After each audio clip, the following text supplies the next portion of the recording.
북구 명촌이나 화봉동, 반구동, 국가정원, 옥동이나 신정동, 동구로 가야 될 것 같고요. 보증금을 못 돌려받았을 때는 법원에 임차권 등기 명령을 신청을 하고 그 이후에 절대 점유율을 넘겨줘서는 안 된다.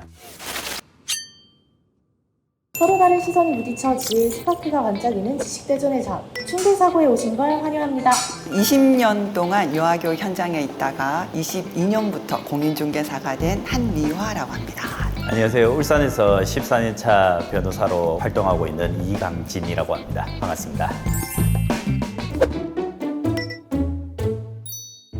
혹시 몇 살부터 자취를 시작해 보셨나요?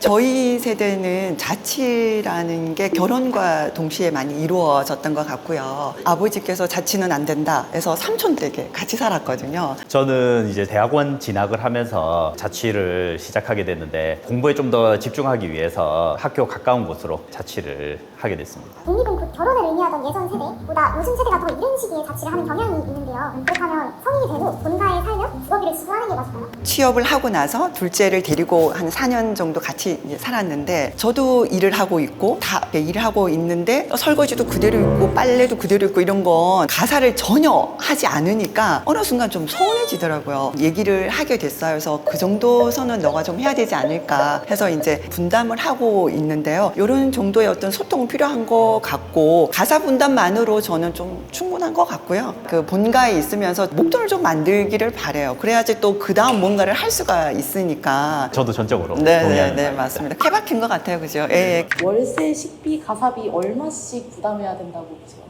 합해서 한 20 정도. 그냥 어느 정도 성인은 조금 뭐 이렇게 생각했던 것 같아요. 금전적인 여유도 차이가 있을 수도 있기 때문에 월급의 10%? 이 정도면 적정하지 않을까. 초년생은 박봉이잖아요. 그게 얼마 이렇게 참 마음이 아프더라고요. 하지만 뭐 정말 좀 어느 정도는 좀 보태야 되는 상황이라면 보탤 수 있는 그런 여지도 있어야 되지 않을까. 밸런스 게임을 한번 해볼 건데요. 서울 명당짜리 지하 2층 100만 원 vs 배 타고 오가는데 오션뷰 월세 5만 원. 20살에 무작정 열정만 가지고 서울로 올라온 친구라고 했었을 때 아, 지하 2층에 100만 원. 지하 2층에 10만 원이라고 하면 고민을 해볼지도 모르겠지만 20살이라고 하면 100만 원이라는 금액이 정말 큰 금액이 지하에서 산다는 거는 건강적인 부분에 있어서도 해칠 우려들도 있고 하기 때문에 건강이라는 거는 평생 가지고 가야 중요한 재산이니까 건강을 위해서 한다면 오션뷰를 무조건 택하는 게 맞지 않을까. 퇴근해야 되는데 배 타고 이제 가야 되는. 길이 또 짧을 수도 있지 않겠습니까? 예를 들어서 뭐 홍콩의 야경을 보면서 오션뷰 5만 원이면 이상 아파로 태풍이 몰아친다 그러면은 아무것도 못하는. 그러면 오히려 합법적으로 출퇴근이 불가능하게 돼서 재택근무하겠습니다.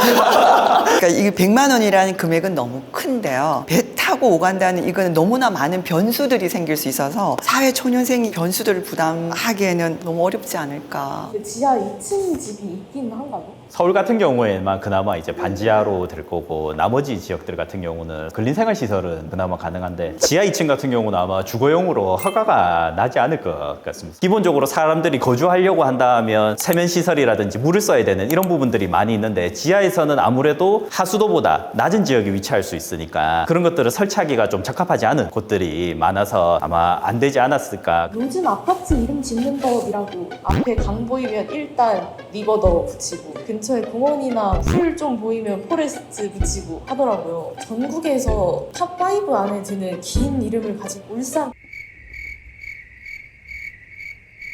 아파트 아시나요? 이렇게 이름이 길어지는 통상 어떻게 생각하시나요? 분양할 때 마케팅 차원에서는 조금은 도움은 될 것 같아요. 왠지 리버뷰나 포레스트 이런 얘기를 하면 어떤 프리미엄이 약간은 있는 느낌은 드니까. 하지만 이 아파트라는 게 자산 가운데 아주 많은 비중을 차지하기 때문에 단순히 이름이 예쁘다고 해서 그걸 살 수는 없잖아요. 그래서 그냥 평범한 블라우스인데 그냥 브로치 다는 정도. 그래서 좀 화사해 보이게 하는 그 정도의 효과이지 않을까라는 생각이 들어요. 저는 오히려 생각을 해보는 게 이렇게 이름을 짓는 것 자체가 이제 트렌드의 정점에 이르렀다라고 생각이 들고 지금 거주하시는 공간도 이렇게 이름을 한번 지어볼까 하는데 저희 집은 현대백화점 바로 가까이거든요. 현대 프레스티지 갤러리 백화점 뷰. 그럼 갑자기 엄청 화려해. 그쵸. 전세 사기 피해가 잇따르고 있는 가운데 울산에서도 피해 사례가 확인되고 있습니다. 요즘 사기 이런 게 많잖아요. 혹시 사기를 당하지 않는 팁이 있을까요? 집을 구하는 과정이라든지. 가장 중요한 거는 그 물건지의 등기부등본을 잘 열람해 보는 거겠죠. 근저당이나 가압류, 압류, 가처분 같은 내 소유권에 지장을 주는 다른 권리들이 없는지, 그리고 계약할 때 신분증으로 그 소유주 꼭 확인하는 것들, 물건을 인도받았을 때 꼭 전입신고와 확정일자를 받을 것, 또 고액의 전세인 경우에는 국세지방세 체납 여부도 잘 확인하시면 좋을 것 같습니다. 매매 같은 경우에는 아무래도 법무사님을 통해서 등기라는 그런 것들을 이루어지니까 어느 정도 조금 필터링이 되는 것 같고요. 어쨌든 기본적으로 중요한 거는 등기부 등본을 잘 열람하시라. 그리고 최근에는 법인이나 신탁 등기들도 많이 있어가지고 신탁 원부라든가 법인 등기부 등본도 잘 확인하셔서 다른 권리들이 없는지 잘 확인해 보셔야 될 것 같습니다. 본인하고 소유주, 임대인하고 반드시 계약을 하시는 것이 제일 좋다고 생각합니다. 간혹 너무 바빠서 대리인이 할 수밖에 없다라고 하는데 이 대리인이 뭐 다른 위임장을 받았다 이렇게 한다고 하더라도 아무래도 본인이 직접 나와서 현장에서 확인하는 것보다는 위험성이 조금 더 증가할 수 있으니까. 보거나 이 근처에서 그런 일이 벌어진 적 있어요? 법인 계약이었는데 전세금을 돌려받지 못한 상황이 됐는데 다행히 보증보험이 가입되어 있어서 그쪽을 통해서 먼저 받고 보증보험 회사에서 구상권을 청구하고 뭐 이렇게 진행은 되기는 했었거든요. 이건 사기는 아닌데 정상적인 다 거래였고 아무런 문제가 없었는데 임대를 하셨던 분이 사업을 하셨는데 사업이 어렵게 되셔가지고 압류가 들어오고 그렇게 되는 상황에서 확정일자도 받았고 다 해놨으니까 아무 문제 없냐라고 했을 때 국세하고 체불임금들 이런 것들을 또 공제되고 하다 보니까 일부 보증금을 못 받게 된 사례들이 있었기 때문에 사실 이런 것까지 다 확인해가지고 요즘에 물건을 찾는 것이 쉽지만은 100% 안전하다 이런 건 없지만 그래도 최소한 우리가 방어 대항력은 지녀야 되니까 돌다리를 잘 두드리는 그런 과정들이 필요하지 않을까 싶어요. 혹시 추천하시는 조항들 있으세요? 하자보수 기간이나 조건들, 또 아니면은 근저당 추가 설정할 때 계약 해제 가능 여부라든가, 또 뭐 임대차 계약에 있어서는 전세 사기나 뭐 보증보험의 분담 여부라든가, 반려동물 뭐 흡연은 안 된다 뭐 이런 생활에 필요한 이런 것들에 대해서 많이 이렇게 특약을 넣기는 하는데요. 그 임대인의 좀 과도한 요구, 임차인에게 좀 불리한 특약에 대해서는 어떻게?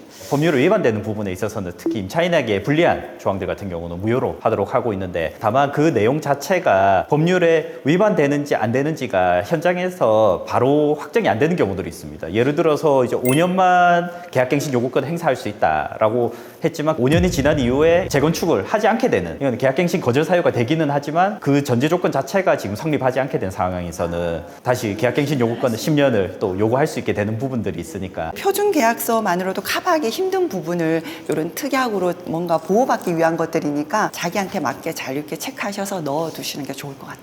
저는 이제 하나 말씀드리고 싶은 거는 반려동물이 된다라고 계약서 했는데 아파트 규약에 보면 반려동물을 못 키우도록 하는 공동주택들도 요즘 점점 생겨나고 있습니다. 이 반려동물, 내 반려동물을 지금 포기할 수 없다. 그래서 나는 이제 계약 해제를 하고 다른 데로 옮겨야겠다. 근데 임대인 측에서는 이번에 새로 들어온다라고 해서 도배도 하고 장판도 하고 했는데 그러면 집 벌써 쓰지 않았냐라고 하면서 분쟁이 생기는 경우들도 있어서 당사자 간에는 충분히 양해가 되었지만 공동주택에 있어서는 관리규약이라든지 반드시 확인하시는 게 좋고. 울산으로 이사를 오는 분들한테 추천하고 싶은 지역이 있으실까요? 근데 어떤 목적으로 오냐에 따라 다를 것 같아요. 만약에 직장이다, 중공업이라면 당연히 동구로 가야 될 것 같고요. 자동차라면 북구 명촌이나 화봉동, 반구동 이쪽을 소개해드리지 않을까. 아니면 또 개인 창업이다, 카페 같은 걸 하고 싶다 이러면 국가정원, 울산 대공원 뭐 인근, 아니면 자녀를 키워야 돼서 학군이 필요하다, 옥동이나 신정동, 삼사, 교육 인프라가 잘 되어 있는 곳. 울산에서 계속 살아오셨던 거죠? 네. 저는 남구에 계속 있어서 그런지 삼산 쪽이 좋더라고요. 영화도 그냥 걸어서 보러 갈 수 있고 그냥 쇼핑도 편하고. 울산이 근데 정말 저는 살기 좋은 곳 같거든요. 자꾸 인구가 준다니까 안타깝습니다. 공인중개사가 찝어주는 집 들어갈 때 꼭 확인해야 하는 사항들은? 3가지가 있을 것 같아요. 첫 번째는 권리사항, 두 번째는 주택의 상태, 세 번째는 그 주변 인프라. 권리사항은 아까도 말씀드렸듯이 등기부 등본 꼭 잘 열람하시고, 법인 같은 경우도 법인 등기부 등본 신탁공부 잘 확인하셔서 전입신고하시고 확정일자 받는 거. 그리고 두 번째는 집을 가셔서 수압이라든가 이런 것들 직접 잘 보셔서 그 현장에서 요건 요렇고 저건 저렇고 조금 수리를 해달라. 꼭 주택의 현 상태를 잘 확인하시고 사진도 남겨놓으시면 좋고요. 그리고 또 하나는 이제 그 주변 환경, 꼭 집에 들어가셔서 주변의 소음 정도가 어떤지, 편의점이나 이런 것들은 어떤지 그런 것들도 같이 살펴보시면 그래도 좀 실패를 덜 하시지 않을까. 변호사님이 알려주시는 보증금을 돌려받지 못했을 때 대처법은? 아무래도 제일 먼저 해야 될 부분은 이제 대항력을 계속 유지하기 위해서 법원에 전에 임차권 등기 명령을 신청을 하고 그 이후에 절대 점유를 넘겨줘서는 안 된다. 보증금 반환을 지연했을 때 지연 손해금을 뭐 연 12% 한다라든지 이렇게 특약사항에 넣어둔다라고 하면 아무래도 임대인 입장에서도 본인만 이익만을 생각을 해서 이제 보증금을 늦춰서 반환해준다든지 이런 부분은 조금 제한을 할 수 있는 도움이 되지 않을까라는 생각도 들고. 저 좋은 팁인 것 같아요. 울산에도 진짜 다양한 주거 혜택이 있는데요.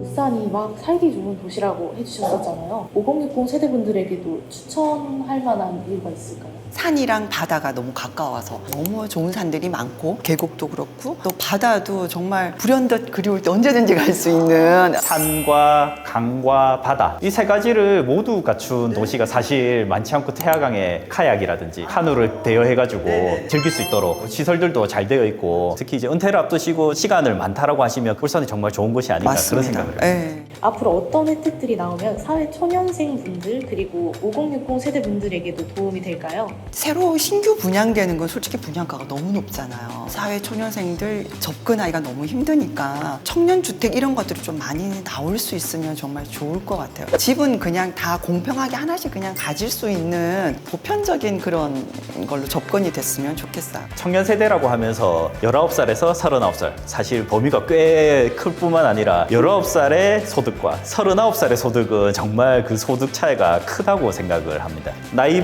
분을 조금 더 세분화해서 사회에 일찍 나오는 사람들한테 도움이 되고 그런 분들이 더 커나갈 수 있도록 지원할 수 있는 이런 게 생긴다면 좀 좋지 않을까 그런 개인적인 생각을 해봅니다. 오늘도 함께 해주신 두 분 감사합니다. 감사합니다.